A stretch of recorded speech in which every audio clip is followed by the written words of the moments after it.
আহা, কনের পোশাকও না কি ভীষণ ভারী হয়। যাক, এখন তো আমি একেবারে ফ্রি। ওহো, এটা আবার কার রুম? হাই, এই তো সেই হ্যান্ডসাম। একটা সেলফি নিয়ে নি। হ্যাঁ, একদম পারফেক্ট লাগছে। আরে এত সোনা, এসব কি সব আমার? ওফ, কি সুন্দর সেট। আরে এই কঙ্গন সেটটা তো একেবারে 1000 বছরের পুরনো। আরে এই তো জেগে উঠেছে। কি হয়েছে ঘরে? আরে তুমি জেগে উঠলে? দেখো দেখো, তোমার বেটা উঠেছে। বেটা, তুমি বেশ বছর কোমাতে ছিলে। কে ওটা? হ্যালো আন্টি, আপনার সাথে দেখা করে ভালো লাগলো। সরি আন্টি, এটা ভুল করে পড়ে ফেলেছি।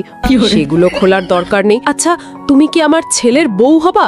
সত্যি, আমি পুরো দায়িত্ব নিয়ে খেয়াল রাখবো, চিন্তা করবেন না। আম্মা, তুমি কি আমার মতামত নেবে? আমি কিন্তু এই মেয়েকে বিয়ে করব না। তুমি এখানে কাজ করতে পারো, মাসে 1 লাখ টাকা বেতন দেব। হয়তো আপনার ছেলেরই কোনো আপত্তি আছে। থাক, আমি যাচ্ছি। তুমি সব নষ্ট করে দিলে। এই মেয়েটি তো তোমাকে সুস্থ করেছে, তাকে যেতে দেওয়া ঠিক হয়নি। কেউ এই মেয়েটিকে নিয়ে আসো। আমি কমা থেকে বের হয়েছি কেবল, আর তোমরা আমাকে এত বড় ঝটকা দিচ্ছ।